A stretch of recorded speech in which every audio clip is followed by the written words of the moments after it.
حج عمرے کے بعد کھجور اور تسبیح بانٹنا۔ حجیہ عمرے کے بعد بڑے ذوق و شوق سے کھجوریں، ٹوپیاں، تسبیح وغیرہ بانٹنے کا اہتمام کیا جاتا ہے، یہاں تک کہ فرض کا درجہ دیا جاتا ہے۔ اس کا شرعی حکم کیا ہے؟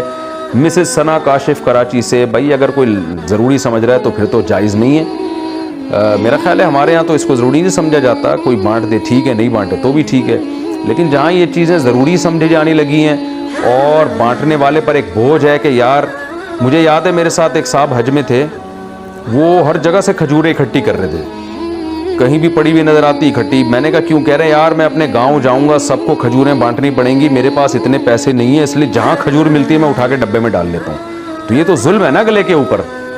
وہ افطاری میں پیر جمعرات کو لوگ روزہ رکھتے ہیں نا عرب لوگ، تو وہاں افطاری میں عرب کیا سب مسلمانوں کو رکھنا چاہیے، سنت ہے، تو وہاں تو الحمدللہ اکثر عمرہ والے بھی رکھ رہے ہوتے ہیں۔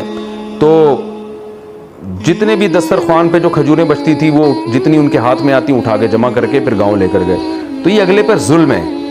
تو اس لیے ہدیہ وہ ہوتا ہے جو دل کی خوشی سے ہوتا ہے۔ حاجی کو مجبور کرنا کہ جب بھی آئے تو کھجوریں لازمی لے کر آئے، یہ پھر ظلم ہے۔ تو اپنی خوشی سے کوئی لائے تو ٹھیک ہے۔ تو جہاں یہ رواج بہت زیادہ زور پکڑ گیا ہو تو وہاں پھر حاجیوں کو چاہیے اس رسم کا بائیکاٹ کریں، کچھ حاجی خالی ہاتھ آئیں، اور جب لوگ دیکھیں کہ آپ خالی ہاتھ تو بولیں بھائی یہ مس کال ہے۔ جہاں اتنی ساری کالز ہوتی ہیں تو وہاں مس کالیں بھی ہونی چاہیے کچھ۔ قبرستان میں ہاتھ اٹھا کر دعا کرنا، کیا قبرستان میں ہاتھ اٹھا کر دعا کر سکتے ہیں؟ کر سکتے ہیں، ناجائز ہونے کی کوئی دلیل نہیں ہے۔ البتہ جہاں یہ خطرہ ہو، شرک کا وہم ہو، جیسے کوئی مزار ہے یا ایسا قبرستان ہے جہاں لوگ مردوں سے دعائیں مانگتے ہیں، وہاں آپ بھی ہاتھ اٹھا کے دعا مانگو گے تو یہ وہم ہو سکتا ہے کہ آپ بھی قبر سے مانگ رہے ہو۔